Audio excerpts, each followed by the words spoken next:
much. That was awesome. How inspiring. Yeah, you all would have been disappointed if I started. Yes, that was beautiful. Thank you so much. Now it's time for our plenary session. Beyond labels, living and thriving. I'd like to invite to the stage our moderator, Dr. Marissa Robinson, along with our panelists. Dr. Robinson is an infectious disease expert, policy strategist, author, advocate, and adjunct faculty at George Washington University, Public Health. Welcome to the stage. Oh, okay. Oh, you're here. Okay. Here you go. Thank you. Yes. We're actually going to have a brief poem reading by Dr. Holden first, and then we will take it to the stage if that's okay. So get your snaps ready, y'all. Hi, I'm Dr. Teresa Holden. I'm author, journalist, speaker, and a proud person living with genotype SS, sickle cell disease. So I wrote a poem actually in honor of the work that Howard does with sickle cell disease. The poem was inspired by Joanne Adelberg, who is a genetic counselor, and she asked me to read it here today. So I'm going to cut this off so it doesn't sound, and then we'll begin. Okay, the poem is called Helix of Hope. I'm going to wait for them to close the door. All right, Helix of Hope by Dr. Patrice Holden. Born of code, divine, unseen, written deep in crimson gene. They call it a flaw, we call it fight. Cells that bend, catch fire, ignite. Inherited, not a curse, but a call to rise where others would surely fall. Through every crisis, pain, and scar, we prove how infinite we really are. Our DNA is etched in pain of each ancestor who bore our name. Their courage coiled within our frame. Their whispers hum through every vein. We are the code that overcame, the living proof of hope reclaimed. Each drop of blood, a vow renewed. Each breath, a legacy, now pursued. A warrior song in cellular rhyme, born through struggle, aged in time. Each base, each bond, each coded line carries the proof that we survive. For though the cells may miss their cue, the spirit always finds what's true. Some nights bring fire, others frost. Yet we find the strength to rebuild with every loss.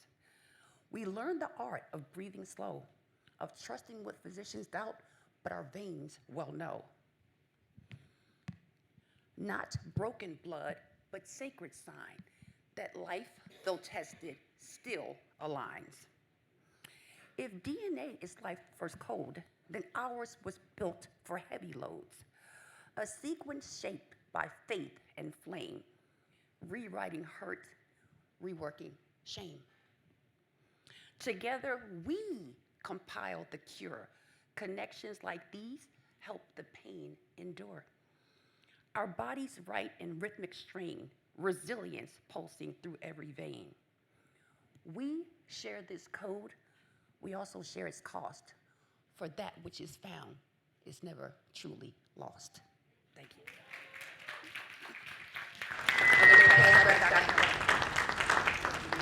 Y'all give it up one more time, Dr. Holden, please. Please feel free to take the stage. So I'm not sure, should I also sit or should I stand? Sit? I was like, I don't know why I think I got over here. I'm going to go back. Take it. I don't do it, right? Yeah.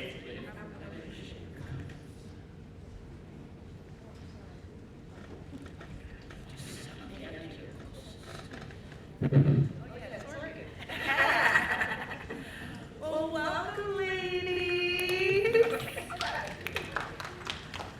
So, again, my name is Dr. Marissa Robinson. I use she, her pronouns, and it is a pleasure to welcome you all to Beyond. Yes.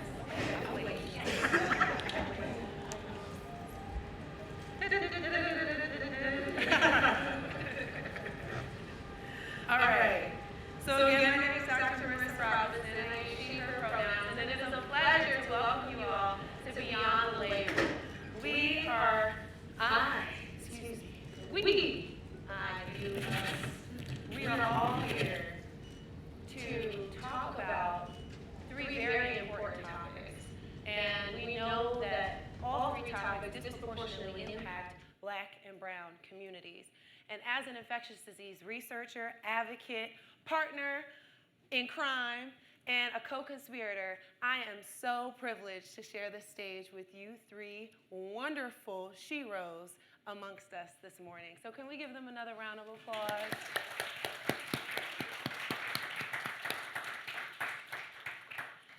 So our discussion is going to be unpacking epilepsy, HIV, as well as sickle cell. And before we jump into those topics and start our discussion, I want to have our ladies introduce themselves. So we're going to start to my immediate right, Dr. Patrice Holden. I will pass the virtual mic to you. Okay, well, again, just briefly, I'm Dr. Patrice Holden. I have the glorious pleasure of the simple things in life. Sometimes we give grandiose speeches about who we are and what we do. Very quickly, I am a writer, an award-winning journalist, and a speaker.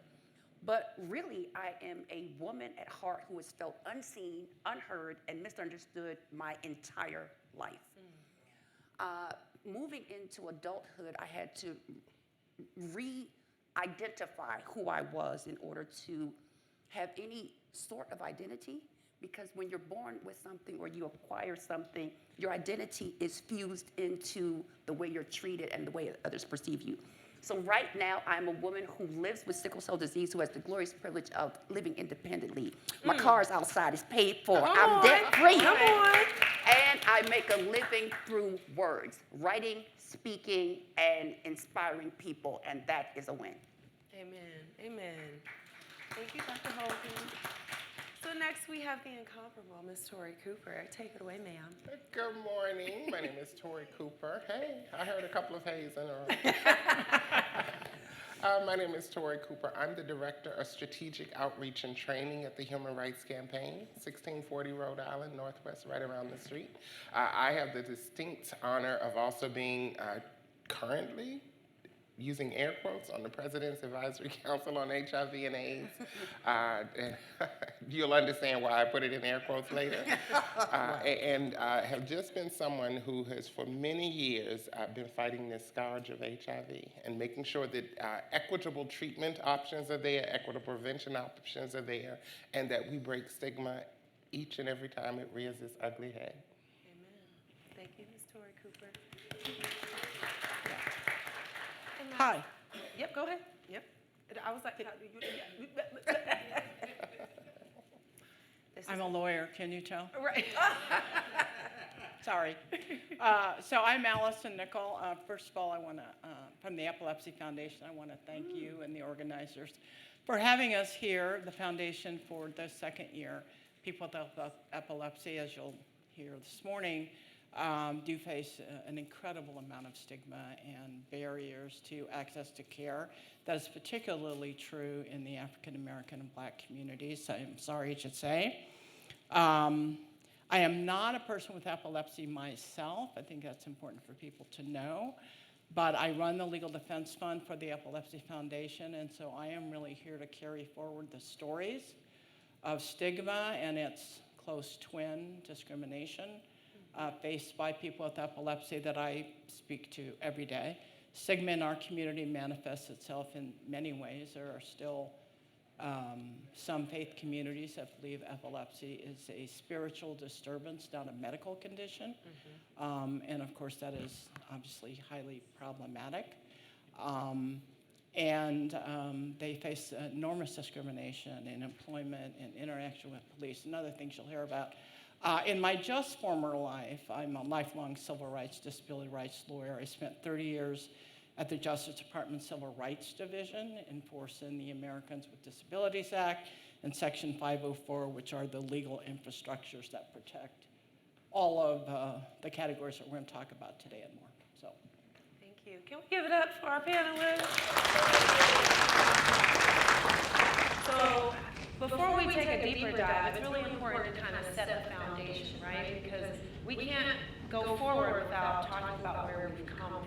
And I don't know if anybody has heard of the term Sankofa. We have to acknowledge our past and our history before we move forward. So I would love for us to unpack very briefly, because I know we gonna make up some time, y'all, okay? We're gonna talk a little bit briefly from the historical context about all all three of these conditions, right? Just give our folks, and for our virtual audience, many of us are individuals who are allies, who possibly have lived experience, but we also have community members who, for their first time, anybody first timer here at the Stigma Conference this year? Woo, woo, yeah, hey. All right, to our virtual audience, if this is your first time, you better come back, all right? So, for today, let's go ahead and unpack briefly, talking a little bit from a historical context, if you will. Well, briefly, and just keeping it at a basic understanding, sickle cell is an inherited condition, and it disproportionately affects people of color. It is one condition that our community still is not educated about, because in many ways it is preventable. But people either don't know that they're carriers, or they don't check until it's too late and a child is affected. So I'm not telling anybody who to love and who not to love, but know what you're getting yourself, and more importantly, the child into. I will also say that the condition is also miseducated in terms of many clinicians. The Civil Rights Act only happened in 1964. So we're not even 100 years into civil rights for African Americans, and yet we have this disease that disproportionately affects us. So even us speaking in an educated fashion in clinical circles sometimes is seen as aggression. When I go and I speak well and I understand the condition, I'm called defiant, I am called disrespectful, I am treated as if, oh, well you know everything. This is not what the research says. So it's a condition that requires for us to understand, but it also requires us to come to peace with sometimes that we have to be able to stand our ground when people are questioning it, but also become educated about the illness and the ways to prevent it, the ways to educate others, but more importantly with our own identity, because that also affects medical treatment. When we don't know who we are, the disease can be overwhelming. You get lost in it. So the things that we're not taught by clinicians or by very few clinicians also need to be referenced, and I think we'll talk more about those later. Yeah, we will. Ms. Cooper. So, since we already started off with the sermonette, I thought that I would start off with a little scripture that I felt really addresses where we are at the moment. And it's from Matthew. It is chapter 25, verse 40. And it says, "Truly I tell you, whatever you did for one of the least of these brothers and sisters of mine, you did for me." Hello. And that spoke to me, particularly when we're talking about the chronic health conditions that the three of us are talking about, and stigma in general. When we think about how the world views people like us and the people that we represent, wow. What would Jesus do? And so I think about HIV. HIV has been around longer than many of us ever thought. There's science that's suggesting that HIV has been around much longer than those first white folks and that one black person were first diagnosed with this condition that's now called HIV.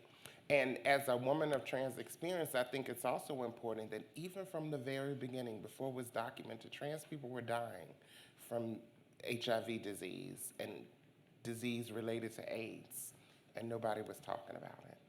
And so where we are in 2025, I think it's imperatively important to remember, I know this isn't a political conference, but suddenly all of our lives have become politicized by people who don't give a crap about us, who are not like us, who don't care about us, who actually are creating laws and policies and signing executive orders to create chaos in all of our lives for no reason other than a win. And so I'm 55 years old, and I remember many, many years ago when we were first talking about this epidemic of AIDS, is the term that we used mostly at the time, when we talked about how people were getting AIDS because they were doing things that they shouldn't be doing. or was a curse because of a lifestyle that they were living. And we know that's not the case anymore because we have these amazing groups of people who refer to themselves as dandelions. And clinically, we refer to them as folks who have vertical transmissions. That means they were born living with HIV. They were born with HIV. And so they didn't do anything other than being born. And so science has proven that it isn't anything dirty. It's not a lifestyle. You simply got a virus. You got an STD. It's just that simple. And so as we talk further today about eradicating stigma, I think it is imperative to first understand the way that we treat people is based on the way that we think about people. And so even those of us in this room who I assume are here because there's something about us that is like-minded, that if we like everybody except those folks, we're part of the problems too. So we're here to help all of us to think better and think healthier so that we can help other people do the same thing. Beautiful. Ms. Nichols. I have to follow that? That doesn't sound, that's not right. I object. So I'll go even a little bit further if that's the correct way of saying this.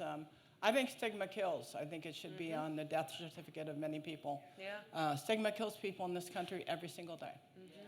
And that is certainly true for people with epilepsy. It's certainly true. I've got a long history of working on HIV law and policy issues, so I completely agree with everything you just said.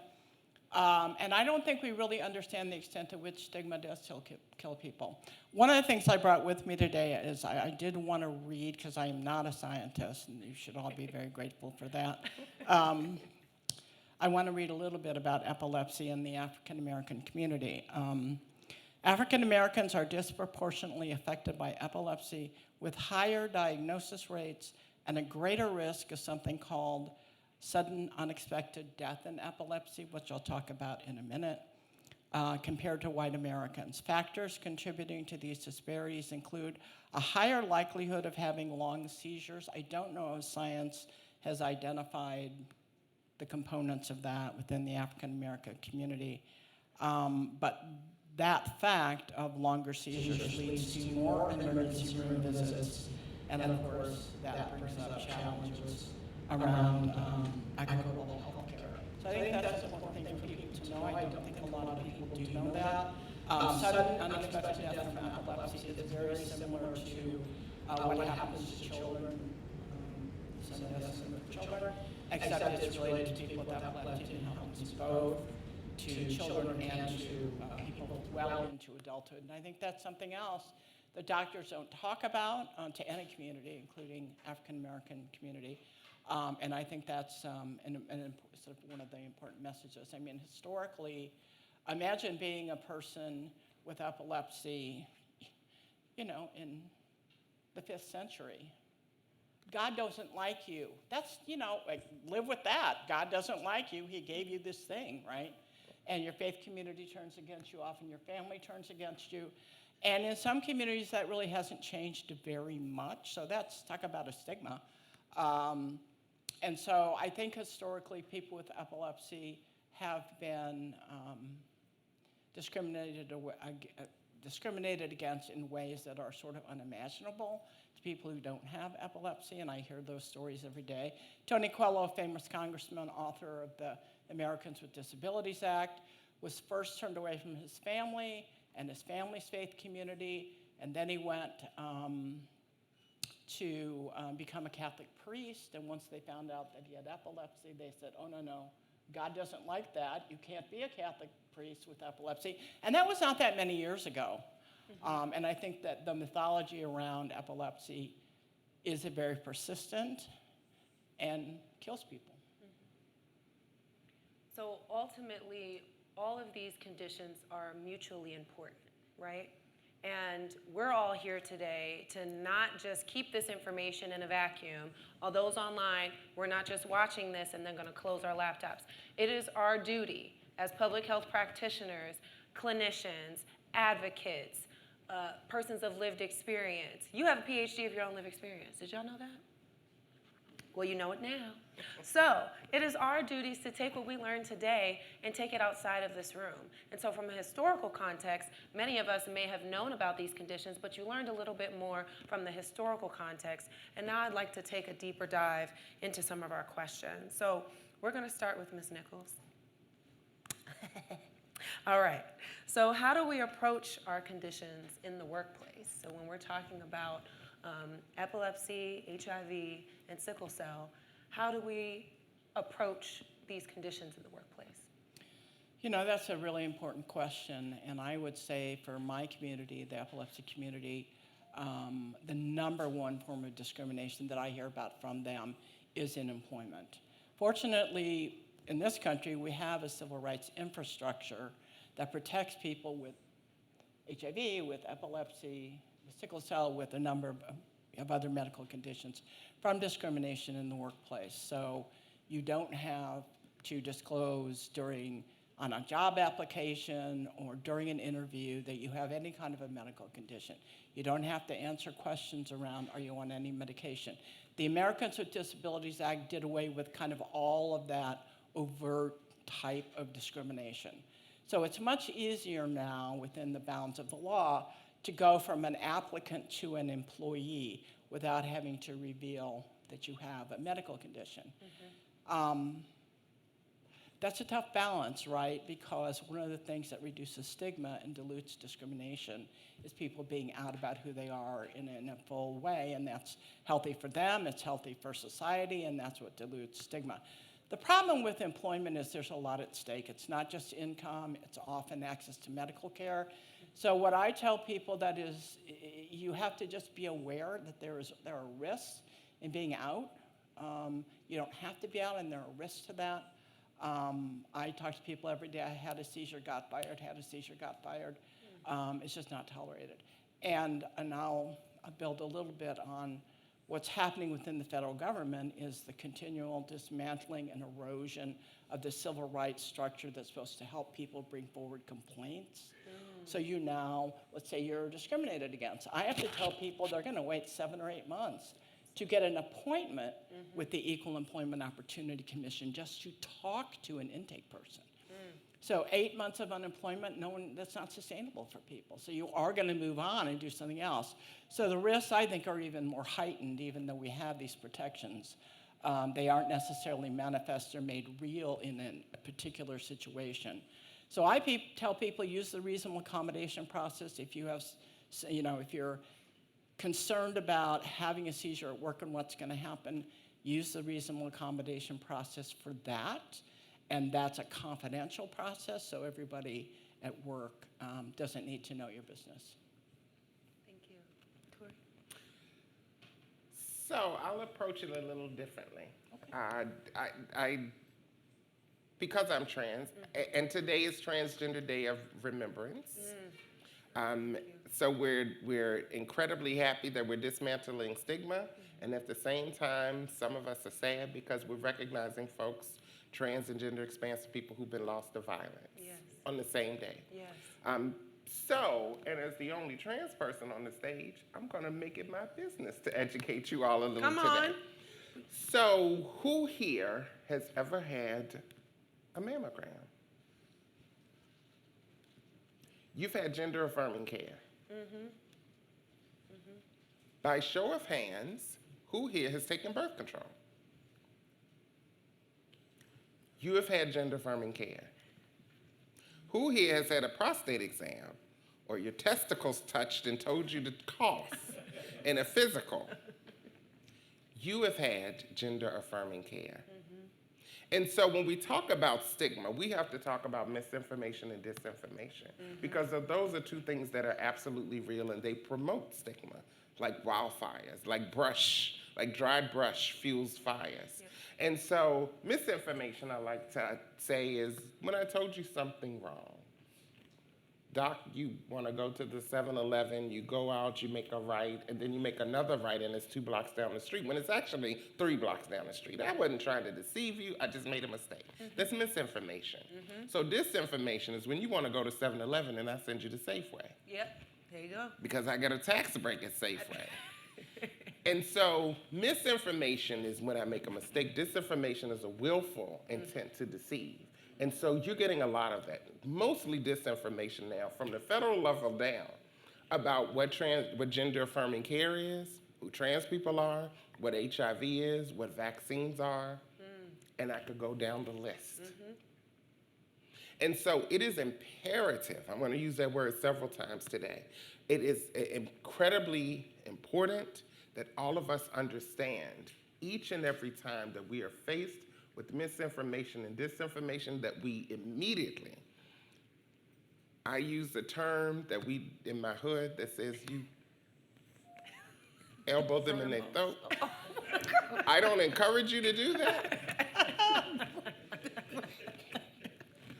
But it is imperative that each and every time that you hear misinformation and disinformation about any chronic illness, about any person who has a chronic illness, about any person in general, especially somebody who's not like you, that you check it on the spot each and every single time. If you're a woman and you hear them talking about men, you check it each and every time. If you're a man and you hear them talking about women, you check it each and every time. Because your silence is complicitness. If you happen to not be trans and you hear people talking trash about trans people, you have 3 options. One is to shut up and say nothing, then you're part of the problem. You have an opportunity to say, you know what, I don't think that's correct. Why don't we find out more? And then the third is to say, you know what, that's a lie, and you're a liar. Those are the 3 options you have. And so each and every time that we talk about stigma, we have to think beyond ourselves and beyond our own experiences, because we're going to be all right. Human nature is that we congregate and socialize with people who are similar to us. In HIV, we talk about sexual and social networks. That's one of the reasons why Black women are more prone to have an HIV diagnosis, because we generally have smaller sexual and social networks. And so when we think about all of these things in the context of misinformation and disinformation, and dismantling stigma, we don't have the option of waiting for someone else to provide correct information. All of us need to be researchers like these fine doctors and lawyers here. Each and every one of us in some way, what did you just say? You have a PhD in your own experience? Your lived experience. It's true.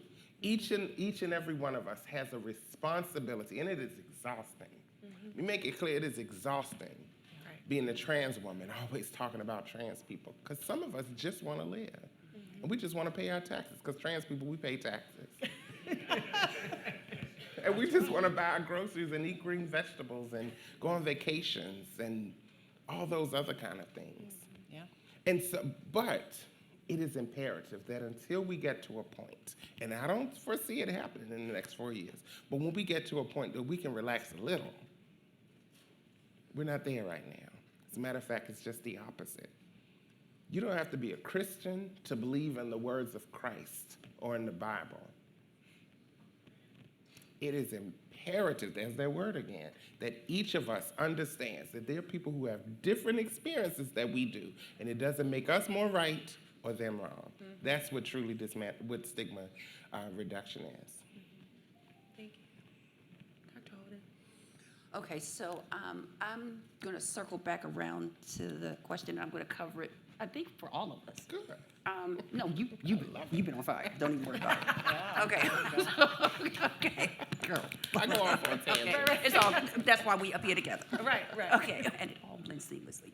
Okay, so employment. So I think that if you have a challenge that challenges you significantly in life, period, it can be mental, it can be physical, it can be internal, it can be external. It could be intellectual, too. Absolutely. Then employment is more difficult. Sometimes your education is not up to par. With any sort of thing that interrupts life, there are gaps in what you know and what you learn because you're not present for all things.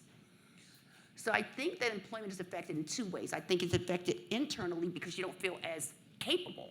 There are things you missed. Sometimes it's school, sometimes it's higher education, sometimes it's experience. You miss things. And then I think it's external. I think that especially in mental health and physical health circles, that doctors mean well, But unless they're forward thinking like the ones here, they actually help to cripple a population in terms of employment. Because what does a doctor want to do? They want to protect a patient from further harm. So many of them teach from infancy. Oh, you can't work. Oh, you can't do that. Oh, you're not going to be able to keep attendance. And so in my speaking and my advocacy, whether it's mental, whether it's physical, whether it's economic, I ask people simple questions. You mean there's no work you can do? Can you sit on the phone and talk all day long? Do you know how to write things down? Are you adept with the computer? Aren't you an artist?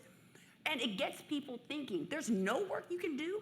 So sometimes it requires creative solutions because the workplace sometimes is not stacked for a person that cannot keep attendance. Right. But you could be a genius in something else where you can write from home, where you can come and speak to people when your schedule fits, and where your gift is somewhere else. So I would say that in trying to figure out employment, because it is difficult, that's just the truth of it. And there are some times where you go through many different career paths before you find one that fits. Don't be afraid of that process. You will get fired a couple of times. It's just going to happen. Not every employer is going to understand you being in the hospital or needing mental health treatment or having to take care of your 4 children. Whatever your life circumstance is, not every employer is going to understand that. That's okay. Sometimes a curse turns into a blessing, but we don't know which one it is yet. Walk through it. It's all good. And so what I will say also is have different conversations with yourself and be courageous enough to hear hard truths and be courageous enough to unlearn things that you think are true. Because if you can do that, then boundaries that you thought were there sometimes are imaginary. And things that you thought were impossible are made possible. I have to give one shout out. I had a doctor here at Howard University named Elliot Perlin. That man adored me for some reason. He just thought I was special. He said I challenged him. He loved the questions I asked. But at the time, I was living in the hospital. I couldn't get out. And if I did, I was in the hospital for 2 weeks. I was right back in with another pain episode or pneumonia or something that required that I live in these hospital walls. It was here. I could not get out. Dr. Bronner was around at that time. I lived here. And so Dr. Perlin challenged me to do exactly what I'm saying, to disbelieve things that I knew were true and to attempt to believe things that I thought were lies. And so he said to me one day, Howard, I have a new experimental medicine. Would you try it? So, this is Howard, of course. I trusted him. So I said yes. He didn't tell me what it was, though. So when I got discharged from the hospital that time, he had, back then, prescriptions were written on paper, and you gave them to the patient. So patients would check prescriptions because the doctor would make a mistake. He would put the quantity wrong or something be wrong. You get all the way home, and then you got to come back to the hospital. So we would learn to check them before we left the doctor's presence.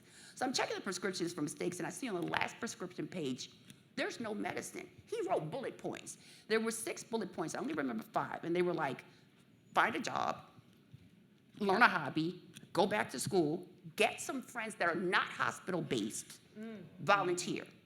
I was all sorts of angry. Just furious. So when my mother came to pick me up from the hospital, I showed it to her, and she just went off. So we're just going off. And this is an older Jewish man, and he's just all sorts of just Job. He's just patient. So we're going all off. Why would you put these dreams in her head? Why would you make her believe this? You know she can't keep a schedule. You don't want to see her the most. Are you saying this is psychological? We're just going off. And so he just stood and he said, well, what I'm hearing is that you're worried that she can't keep attendance. Is that the basis of your argument? And we had gone off for like 5 minutes. So when someone stands and they sum up your whole argument with no anger in like one sentence, and we didn't have anything else. And so at that moment, we were like, well, I guess, yeah. And so he said, well, I'll solve it. He said, I'll hire her directly out of my own pocket. There's an office next door to mine. I'll pay her directly. She can work up to 12 hours a week. So this man stepped out on faith with me. The first day I went in, there was nothing for me to do because he hired me, not Howard. And so there was a receptionist that was shared between 3 doctors. And she was just doing all the work. So I'm in the office, and I'm like, I don't have anything. This is boring. So I went out to the receptionist. I said, I am Dr. Perlin's. And I was like, I don't even know. but I had an office. So I said, Ooh, come office on, manager. office. Yes, So office I named manager. myself. I am Dr. Perlin's office manager. If patients come in, I need you to direct them to my office. If they call, I need you to forward the calls to me. The phone started ringing after that, and the day just went. So, of course, I knew his schedule because he's my doctor. So when Dr. Perlin, he would return around 5 to his office and look at his messages. Back then, they were written on paper. So, so I would line his messages up, and then if I thought it was complex, I would just attach the chart. Guess again. I'm surprised. The charts were on paper back then. So I would attach the chart. And so I remember him coming into his office. He passed by my office, and he disappeared. And he came out about 5 minutes later looking. I couldn't tell if he was irritated or confused. So he walked past the office 2 steps, and then he backstepped into the office, and he said to me, "Who took these messages?" And I just froze. I was like, I didn't have the authority to tell that woman to pass the calls. I've been talking to patients, looking at charts all day. And so I froze. But then they had taught us in school that you sign messages. So I was like, girl, you can't lie. Your name is at the bottom. So I said, I did. And he looked me in the eye, and he said, "These are the best messages I've ever gotten. They're usually generic. Patrice is out of medicine, and I have to spend 3 hours calling everybody back." He said, if they're out of narcotics, you put if they have a police report or not. Because he said it can be called in. You put the name of the pharmacy, what the medication is. If there was something complex, you attach the chart. He said, "I'll be out here in a half hour. You are doing a great job." So that man spoke life into me that I didn't even understand at the time. And so it wasn't the power of positive thinking, because I didn't believe him. But it was the ability to trust someone that saw something greater for me, Dr. Perlin, that I couldn't see and couldn't fathom at the time, and to step out on his belief and his faith because I didn't see it.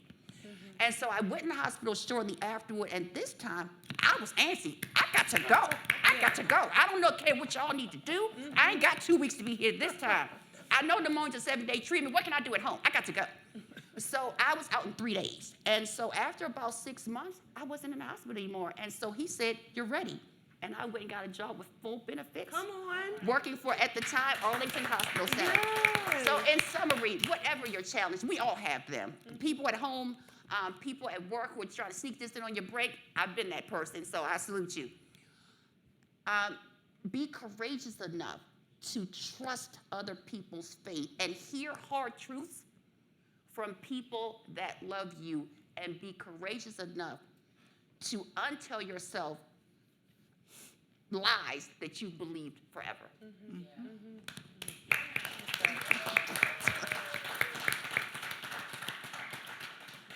And this is a great segue into our next question. And we're going to start with you, Ms. Cooper. All right, what are some actionable steps folks living with these chronic conditions, allies, clinicians, community members, that can take to support and advocate for these chronic conditions? So we just heard one of them, and that's believe in yourself. The doctor believed in you before you did. You did. And then, in order for you to take the steps to get a full-time job and to get a doctorate, you had to believe in yourself. And so I would say to any person, whoever you are and whatever journey you're on, that you have to believe in yourself. It is not always going to be easy. And if anyone tells you that they're a liar from the pits of hell, and at the same time, being true to yourself and believing yourself is the best possible medicine for any diagnosis you could ever get. You know, I'm trans. People told me, "Oh, you're going to hell for who you are." I said, well, God couldn't have made me, since we went to church already. If God knew who I was when I was in Loretta's womb, how are you going to condemn me to hell?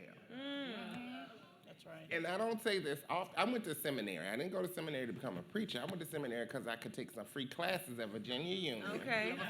And seminary confirmed everything about my trans identity that man never could. Because you don't expect trans people at seminary. And so nobody assumed I was trans. And so I got to talk to people and hear about I'll use street term, breaking down of the word before it was corrupted by the way that people feel that they have to sometimes in front of a congregation, or because grandma said that, or because auntie said it, or because Uncle Pete said it. And so it affirmed every part of me. And so believing in yourself is number one. And then there's also this thing. We all may not ascribe to a religious theology, and certainly not to the same, but I do encourage all of us to have some type of relationship with someone who has more power than you do. That's the way that I'll say it. In part, because if you believe that you have all the power, then who are you gonna go to when you're weak? And so as a trans woman who has been in HIV, I've seen folks who have absolutely nothing, but they knew that they weren't nothing. And so they worked towards something and got there. I'm one of those people. You know, I filed bankruptcy because I wanted to go back to grad school. Not because I wanted a master's degree, but because I didn't want a white person telling me I wasn't qualified for a job that I was already doing. Well, that too. Yeah. And there are all kinds of examples of this. So believe in yourself. Have some type of belief that there's someone or something that has more power than you, and rely on that when you need it. And also give. Yeah. Give something. We talk a lot about the civil rights movement and how those people showed up Yep. just blocks away from here. Yep. There was somebody who couldn't walk, but made sure that people got there. There were people who drove cars, who drove cabs. There was somebody frying chicken that they put in brown paper bags. And so if you can't march, You can do if something. you can't create policy, if you can't work in a doctor's office, because everybody with a chronic condition can't do something. Fried chicken. Girl. We need to stand up on that one. If you can't do nothing, fried chicken, put it on a t-shirt. Right. Put it on a shirt. That's right. You like that? Fried chicken, yes. That's so right. Ms. Nichols. I have to follow her again. I don't think that's right. That was fantastic, and I am sorry I have to follow it. I, of course, endorse all of that. I look at, I've been a civil rights lawyer in this country for 35 years, and so I look at sort of everything through the lens of what remedies are available for people, what infrastructure do we have. We are lucky enough to have an infrastructure, however tattered it may be in the current time. One of the things I encourage people to do is understand you have civil rights. People can't always treat you however they think they can. You can't be fired from a job because you have a medical condition. You can't be denied housing. You can't be denied an education or the things you need to get through the educational process. We see the complete dismantling right now of the educational infrastructure within the federal government. And that's not an accident, right? And if you think about the kind of the four pillars of how you make a successful life, at least in this country, it's, healthcare, education to the extent that you desire to have it, housing, and employment, right? And you got to have some of each of those, right? And so I don't think it's any accident that they're attacking, each of those. We're about to defund permanent housing in favor of temporary housing. The estimates are 200,000 people will probably be displaced and may not survive that transition. So I think it's important to pay attention to what your government is doing. We have a program at the Epilepsy Foundation where I train 15-year-old kids to go to Capitol Hill to talk to the people who actually work for them. The people in the Capitol work for these 15-year-olds. They just don't know it yet. And they go and they lobby at the age of 15. They stand up straight and they straighten their ties and they lobby for what people with epilepsy need within the funding mechanism and the civil rights infrastructure of the federal government. And so I encourage people to embrace those rights and, that stiffen your spine with that. You do have rights in this process. And the other thing that the Epilepsy Foundation, and I'm sure there are many others, offer are there's a lot of support groups out there. in your local communities. We have offices all over the country, so if you know someone who's struggling with a new diagnosis or unable to get their epilepsy, within their control and have fewer seizures, there are a lot of like-minded people out there. Epilepsy, well, all of these medical conditions we're talking about, they're all a medical condition of one. There's no such thing as a general epilepsy experience or a general HIV experience. And so it's important that you reach out. Some people live in very unsafe conditions. Some people live with domestic violence. I had a call the other day about that. And so I think I agree with the general, but I also have to say that you have to do what is safe for you to do within the confines of how you're living and working, and not everybody is going to have the same path forward.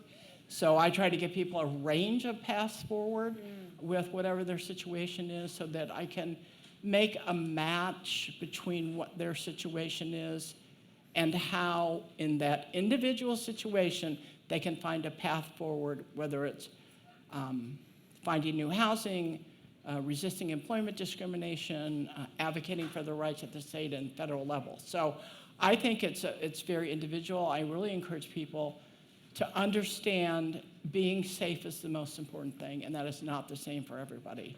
So if you're not out marching or knocking on doors or doing all the things that your friends are necessarily going to do, that doesn't mean that you're not doing enough. You have to do what is right in the situation for you.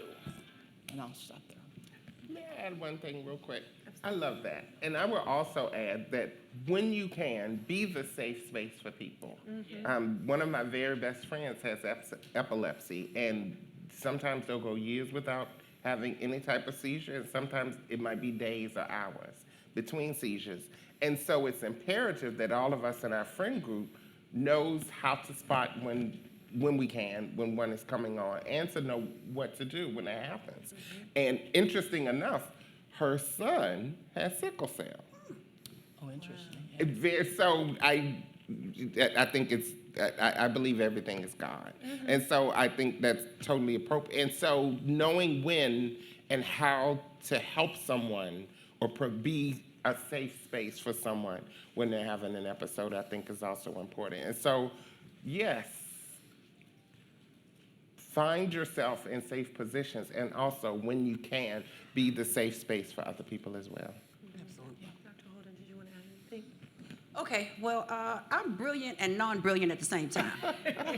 So I usually have to work in bullet points, because I'll leave something like this and be like, yes! Then I get home like, what am I supposed to do? Right. So what I've learned so far is know the law, especially as it pertains to you. Do something with yourself, and if you can't, fry some chicken. And then I will add, be a safe space for people. I would also say, because we all have challenges, there is a famous saying that comparison is the thief of joy. So in whatever your personal challenge is, sometimes those little wins that to us took years can be wiped out by a glance over there at what such and such, your same age, your same employment rank is doing.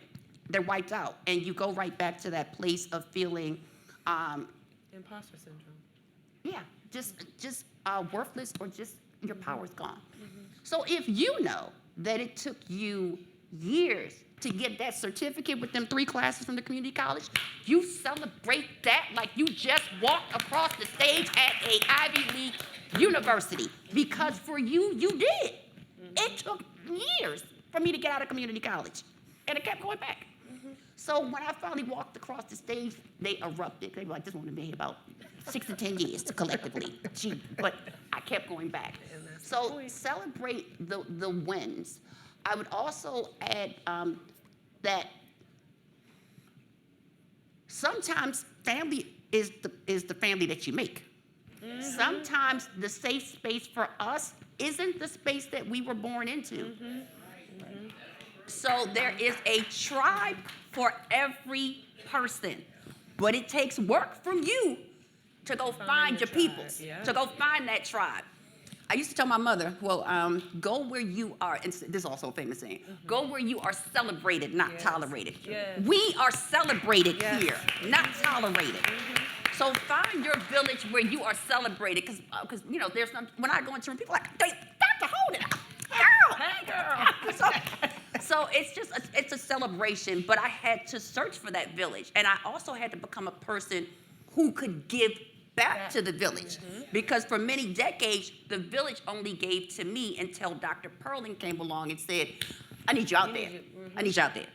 And capacitated me to do that. So learn the law, be a safe space, or create a safe space.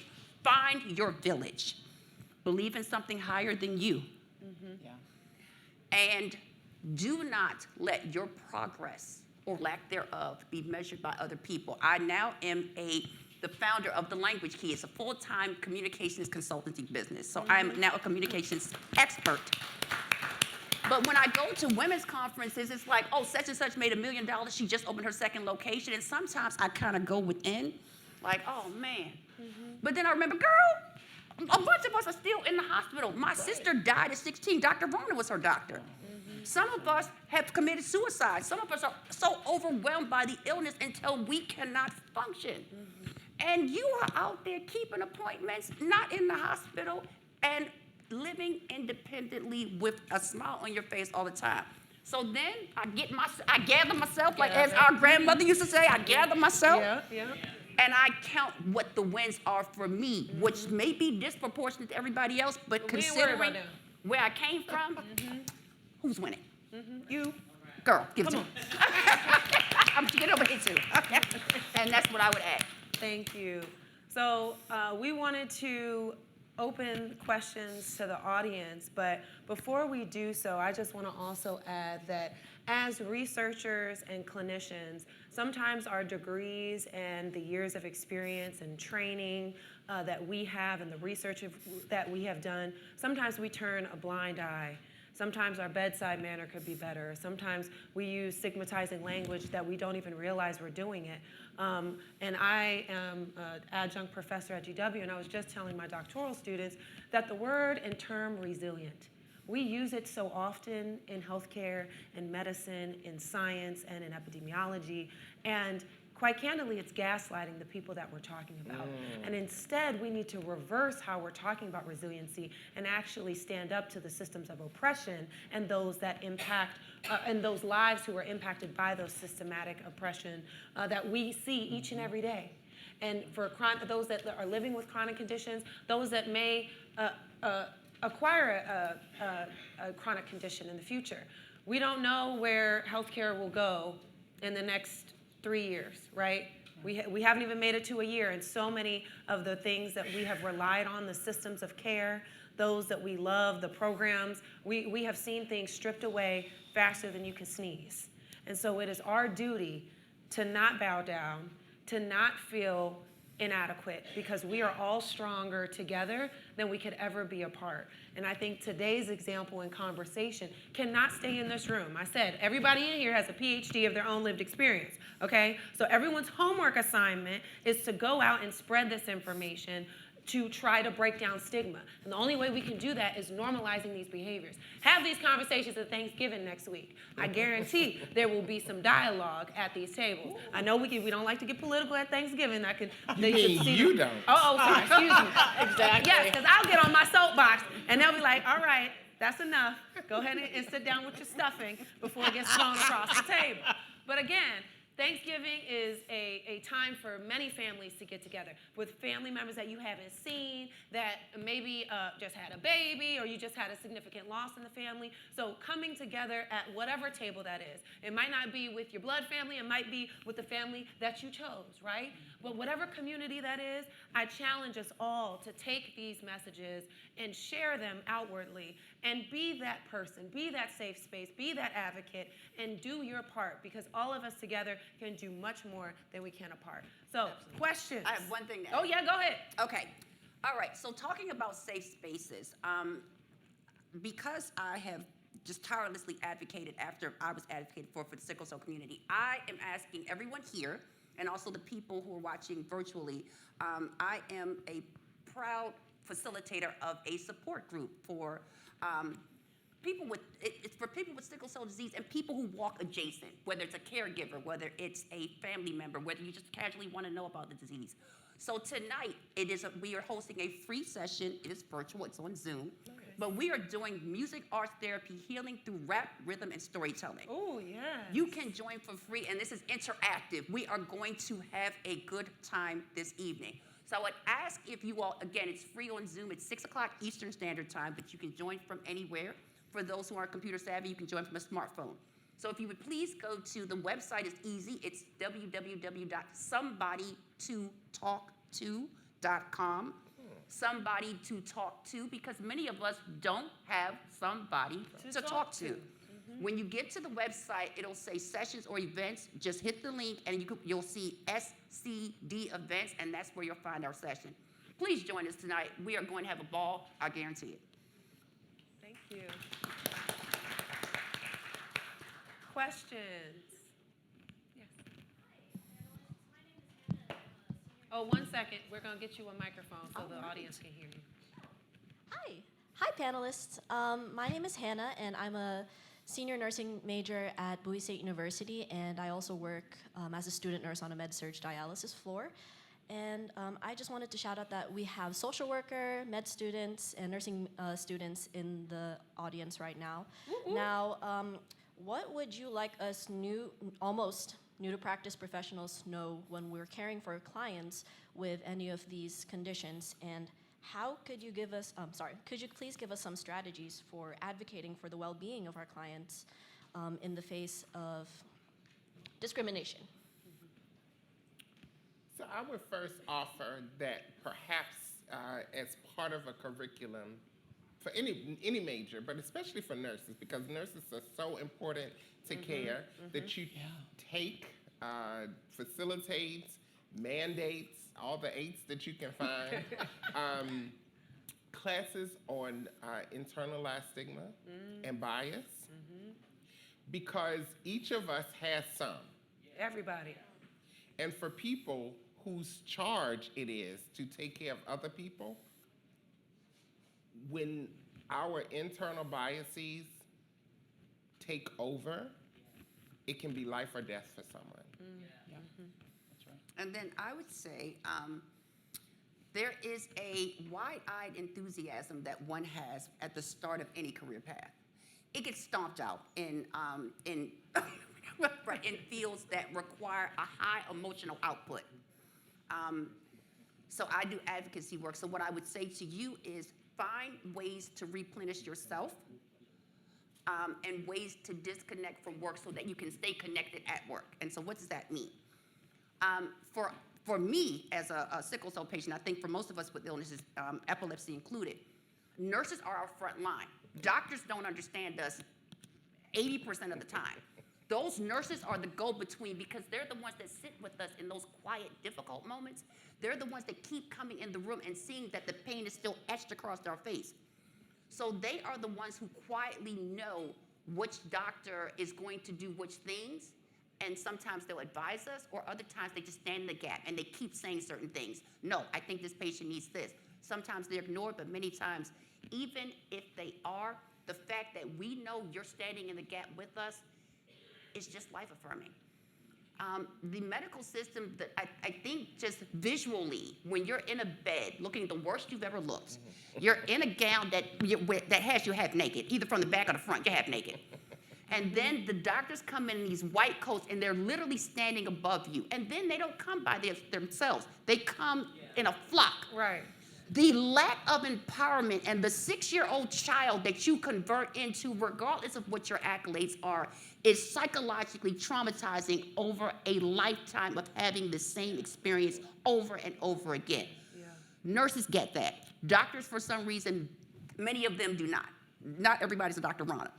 So many of them do not. So you all knowing those things and building us back up in those quiet spaces, even if we lose with the clinicians, we still come out of there less traumatized because you stood in the gap with us. So replenish yourself, disconnect so that you can stay connected. And if you do, you will be one of those that we remember for a lifetime with Panelist. And one more thing, that was lovely. One more thing, trust patients. It will be extremely rare that you will meet a nurse or doctor who has epilepsy, who has sickle cell, or who takes medicine for HIV. And so that means that the person who's half naked in that gown knows more about that illness than the nurses or the doctors. And so there has to be a restructuring of how power dynamics play out in that room, which is what you were saying. And so you have to trust, and as Black women, people don't believe us anyway. Lord, you just You know, saw the stuff on the historically, internet. right, historically, white people say Black people don't experience pain the same way that white people do. And that's one of the reasons I don't have a uterus. I never had one because I'm trans. And yet, I know that Black women die more giving birth than anybody else because doctors don't believe them. Right. I know that Black women, like my mother, are recommended and given hysterectomies 4 times as many as white women for the exact same illness. You know what that illness is, nurse? Would that be ovarian cancer? Fibroids. Fibroids. Fibroids, okay. All right. So trust patients. First of all, thank you for studying medicine. Oh. And thank you to every nurse, every social worker. I get direct calls. If you ever have a question about epilepsy or you have a patient who's struggling in some way that you think we can help, call the Legal Defense Fund. I get calls all the time from folks, including doctors. One of the things that we did a few years ago that I'm amazed that it took that long, I wrote a chapter about the civil rights of people with epilepsy and had it published in the major textbook that people in medical school studying neurology have to learn, have to study from. So they get a chapter now on civil rights, which is very unusual, and I think it should be very usual. I think every doctor should be, I think that should be a class for nurses and doctors and social workers. But that's what I am there for. So if you have a patient who is struggling with what you believe is discrimination, you know, I'm happy to have you call me. We have, again, offices all over the country. And the last thing I'll say about that is that I'm not quite sure how to. Just say it. Medical schools fail sometimes. I think one of the things they fail, and I think you're hearing, is interaction between patients and doctors. I was in the hospital recently, and I had 2 techs, 2 big guys talking over me. And finally I said, you know, I'm sure you guys were at the top of your class, and I'm sure you're brilliant with the science, but you suck at patient care. Because I'm sitting right here, and I'm the person who's about to have the test. Why don't you just ask me? And they're like, I'm not going to ask you. And I'm like, then you're not going to do my test. Right. Right, and so one of the things I was going to say is on our website, epilepsy.com, you can take seizure-safe training. Even though people are nurses, sometimes even though they're doctors, they don't necessarily understand that they're seeing a seizure. They don't necessarily, I mean, I get reports out from EMTs who show up all the time who don't know the person's having a seizure, and they're highly trained to do that. So I just want you to know that that is available. It's a 1-hour training. We have it in different languages, and so it's fully accessible to people online. So please avail yourself of that if you care to. And then I'll just add one, it's very tiny. I would also encourage you to empower your patients, but also watch how you do that. There are some patients that will heat up your whole job. I mean, like, so with certain information that you give them to try to empower them, you'll be out looking for work because they'll say, nurse such and such told me this and this. So there are gentle ways to empower people and to protect yourself at the same time so you can be around to be there and connect with us. One of those ways, those safe ways, is to encourage your patients to request their own medical record. So I had to sue an employer 3 years ago for litigation, some of the same things she was talking about. they subpoenaed my medical record. So I was forced to read it. I was shocked at what's in there. I was not aware that when we're speaking to doctors, it's almost like a stenographer is taking notes. So a lot of the things in my medical record about, my personality or things that I didn't agree with, she's authoritative, she's defiant. I do say no a lot. I ain't doing it. I say it a lot. But but the interpretation of the doctor is also in the but it's not just straight facts. It's their subjective interpretation of you that's in there. So encourage them to do things that are in their best interest, but also, as you get to know your patients, you'll know which one you can give the keys. Be like, girl, this is what you need to do. You'll learn which ones you can say that to and which ones will have you out looking for work. But you can tell all of them to request their own medical record. It has changed the way that I do business with doctors. There are certain doctors that I will give girl, this is what's really going on. And there are others that I'm going to keep it brief and basic, get in and get out, because I don't want you putting all this in my medical record. So those are other ways that you can empower it. You can also encourage them to use the power of the written word. I was in the hospital one time, and a bunch of doctors were treating me badly. And they were coming in like 10s at a time. I took and I wrote down that I revoked medical consent for every single one of them by name, except for the one with the power to write my orders. So he came in alone from that point on. And it was just life-changing to realize that simple, you can't treat me anymore, except for the person, because they weren't communicating anyway. And it was just too uneven, the power dynamic, having all of these people coming at the same time. You can also request a change doctor. So there's just certain things that you'll learn along the way to give patients across the board, and certain people that just will be so in need of an advocate that you will have the trust, as she's talking about, to say to them, this is what you need to do, but you ain't heard it from me. And learn to trust yourself with who is who. Sometimes it's okay not to give everybody all the information. Don't doubt yourself in that one. Trust that instinct. Some people you can give it to, and some people, you help the best way you can. But protect you, and if you do, you're gonna be great for us. Okay. Thank you so much. I want to also say that for our up-and-coming students, another great way is to think about literacy and also language. Literacy and language, there's a digital divide for those who need to do things on their smartphones. So find other ways to think outside of the box in terms of how you're communicating to your patients, if they want things written down. For my patients out there, having a medical journal, that also helps. Getting written notes can help. Also, you can also request to record the doctor's appointment, or just record when the nurse is sitting with the patient, or when your social worker or your patient navigator is sitting with you, so you can remember what was discussed and what was talked about. And then sometimes for some of us who are dealing with patients who don't have English as their first language, we need to have an interpreter. And we didn't really talk about language barriers today, but I think for our immigrant populations, for those who are fearing for their lives because of ICE and all these other things, I think it's really important to have a safe space in the medical field for those that are seeking care, especially when they're living with a chronic condition. So it is very important that we find for interpretation, for interpreters, for those who might need a patient navigator, a doula, for example.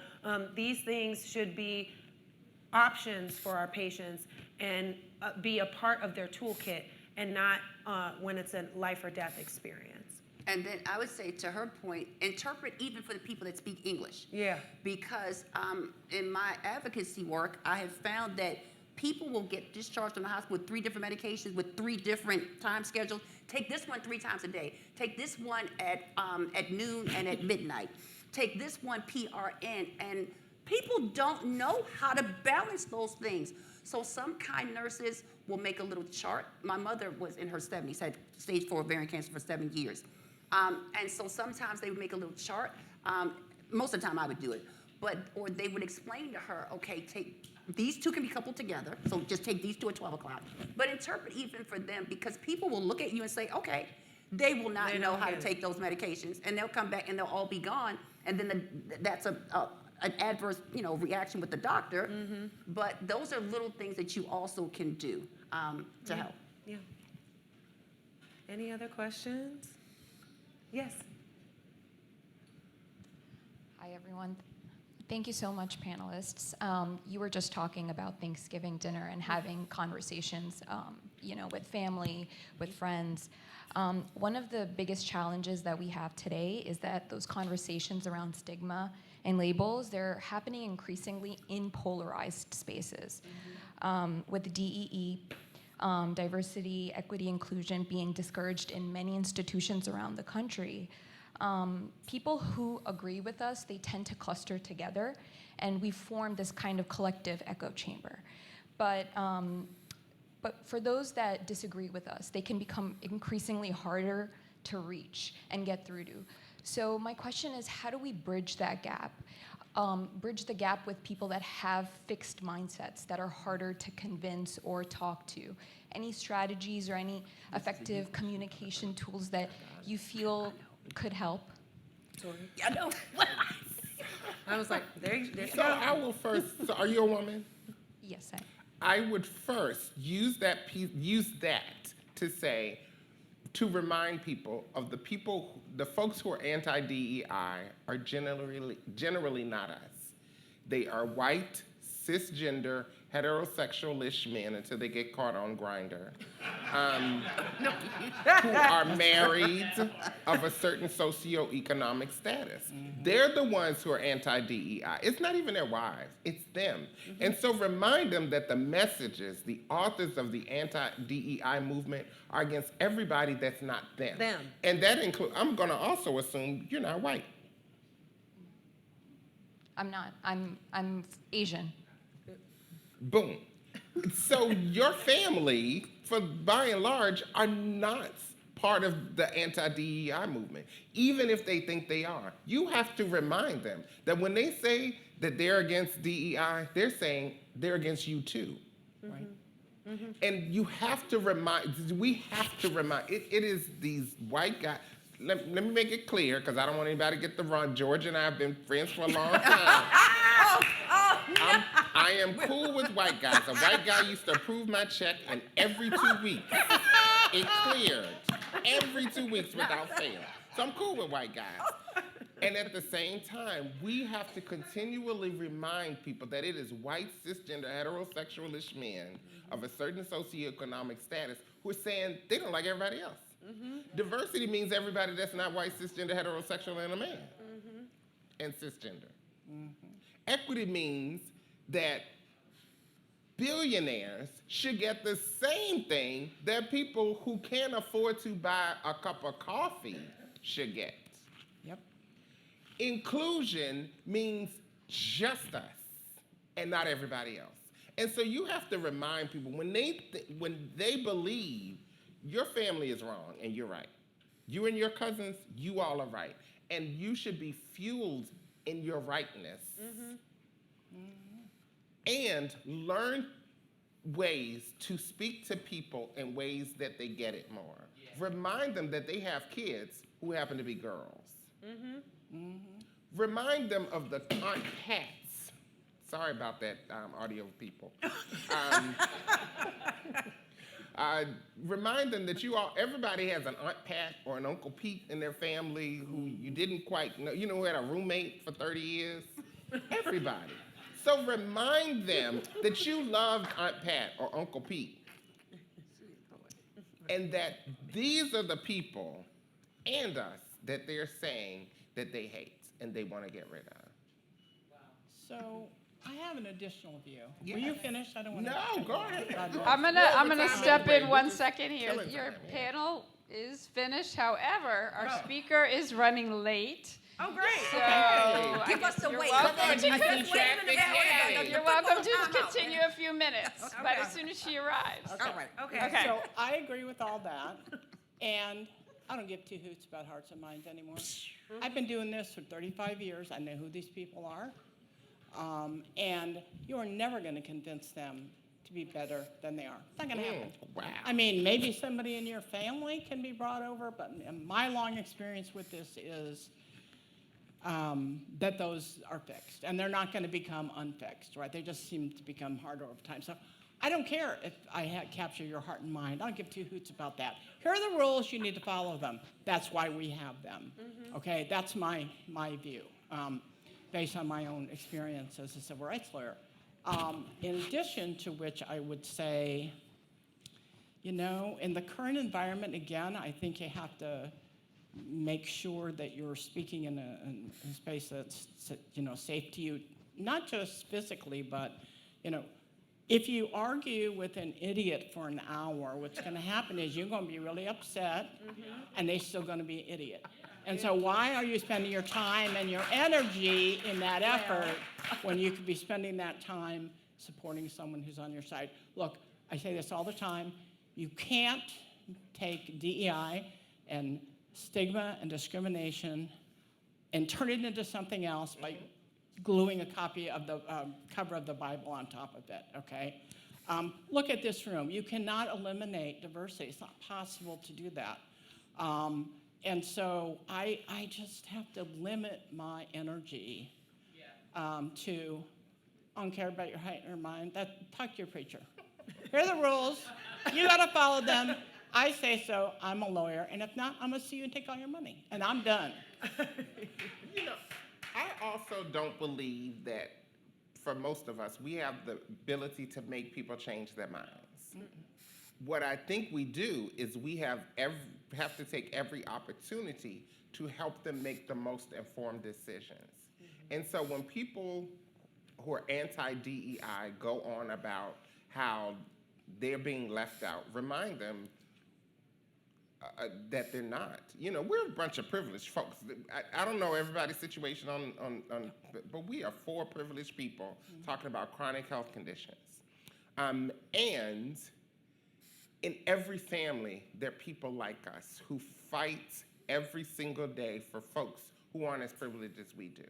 And so if you can't change people's minds, then provide them with as much education as you can that's actual and factual, that plants a seed that helps them to make a different decision next time, or helps them to think differently. Because that's how real change comes about. Not when people are forced to make a decision, but when they make a decision on their own. I don't force people to, I don't give a crap if you don't like trans people. I really couldn't care. You just have no right to dictate how I should live my life and to tell me who God created me to be. That's right.